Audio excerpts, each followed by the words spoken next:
സഹോദരന്മാരെ, ആത്മീക വരങ്ങളെക്കുറിച്ച് നിങ്ങൾക്ക് അറിവില്ലാതിരിക്കരുത് എന്ന് ഞാൻ ആഗ്രഹിക്കുന്നു. നിങ്ങൾ ജാതികളായിരുന്നപ്പോൾ നിങ്ങളെ നടത്തിയതുപോലെ ഊമവിഗ്രഹങ്ങളുടെ അടുക്കൽ പോക പതിവായിരുന്നുവെന്ന് നിങ്ങൾ അറിയുന്നുവല്ലോ. ആകയാൽ ദൈവാത്മാവിൽ സംസാരിക്കുന്നവൻ ആരും യേശു ശപിക്കപ്പെട്ടവൻ എന്ന് പറയുകയില്ല. പരിശുദ്ധാത്മാവിൽ അല്ലാതെ യേശു കർത്താവ് എന്ന് പറവാൻ ആർക്കും കഴിയുകയുമില്ല എന്ന് ഞാൻ നിങ്ങളെ ഗ്രഹിപ്പിക്കുന്നു. എന്നാൽ കൃപാവരങ്ങളിൽ വ്യത്യാസമുണ്ട്, ആത്മാവ് ഒന്നത്രേ. ശുശ്രൂഷകൾ വ്യത്യാസമുണ്ട്, കർത്താവ് ഒരുവൻ.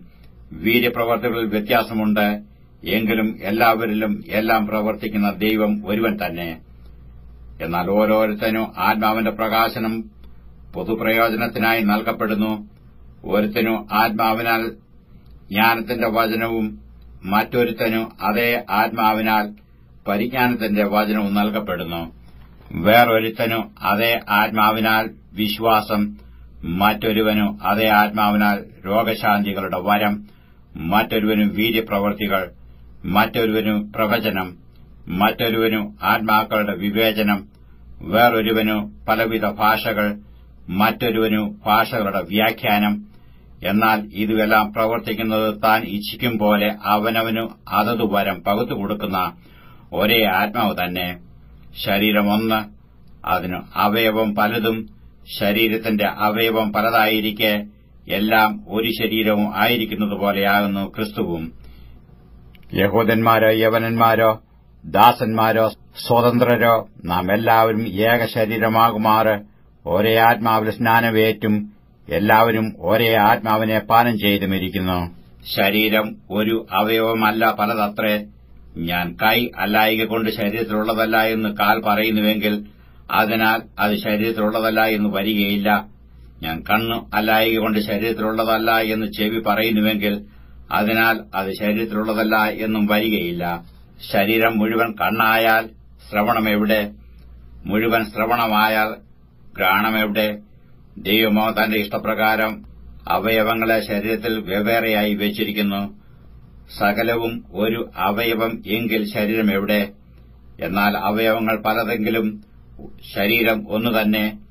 കണ്ണിന് കൈയോട് നിന്നെക്കൊണ്ട് എനിക്ക് ആവശ്യമില്ല എന്നും തലയ്ക്ക് കാലുകളോട് നിങ്ങളെക്കൊണ്ട് എനിക്ക് ആവശ്യമില്ല എന്നും പറഞ്ഞുകൂടാ. ശരീരത്തിൽ ബലം കുറഞ്ഞവ എന്ന് തോന്നുന്ന അവയവങ്ങൾ തന്നെ ആവശ്യമുള്ളവയാകുന്നു. ശരീരത്തിൽ മാനം കുറഞ്ഞവ എന്ന് തോന്നുന്നവയ്ക്ക് നാം അധികം മാനം അണിയിക്കുന്നു. നമ്മിൽ അഴക് കുറഞ്ഞവയ്ക്ക് അധികം അഴകു വരുത്തുന്നു. നമ്മിൽ അഴകുള്ള അവയവങ്ങൾക്ക് അത് ആവശ്യമില്ലല്ലോ. ശരീരത്തിൽ ഭിന്നത വരാതെ അവയവങ്ങൾ അന്യോന്യം ഒരുപോലെ കരുതേണ്ടതിനായി ദൈവം കുറവുള്ളതിനു അധികം മാനം കൊടുത്തുകൊണ്ടും ശരീരത്തെ കൂട്ടിച്ചേർത്തിരിക്കുന്നു. അതിനാൽ ഒരു അവയവം കഷ്ടം അനുഭവിക്കുന്നുവെങ്കിൽ അവയവങ്ങളൊക്കെയും കഷ്ടം അനുഭവിക്കുന്നു. ഒരു അവയവത്തിന് മാനം വന്നാൽ അവയവങ്ങൾ ഒക്കെയും കൂടി സന്തോഷിക്കുന്നു. എന്നാൽ നിങ്ങൾ ക്രിസ്തുവിന്റെ ശരീരവും ഓരോരുത്തൻ വെവ്വേറെയായി അവയവങ്ങളുമാകുന്നു. ദൈവം സഭയിൽ ഒന്നാമത് അപ്പോസ്തലന്മാർ, രണ്ടാമത് പ്രവാചകന്മാർ, മൂന്നാമത് ഉപദേഷ്ടാക്കന്മാർ, ഇങ്ങനെ ഓരോരുത്തരെ നിയമിക്കുകയും പിന്നെ വീര്യപ്രവൃത്തികൾ, രോഗശാന്തികളുടെ വരം, സഹായം ചെയ്യുവാനുള്ള വരം, പരിപാലന വരം, വിവിധ ഭാഷാവരം എന്നിവ നൽകുകയും ചെയ്തു. എല്ലാവരും അപ്പോസ്തലന്മാരോ? എല്ലാവരും പ്രവാചകന്മാരോ? എല്ലാവരും ഉപദേഷ്ടാക്കന്മാരോ? എല്ലാവരും വീര്യപ്രവൃത്തികൾ ചെയ്യുന്നവരോ? എല്ലാവർക്കും രോഗശാന്തിക്കുള്ള വരമുണ്ടോ? എല്ലാവരും അന്യഭാഷകളിൽ സംസാരിക്കുന്നുവോ?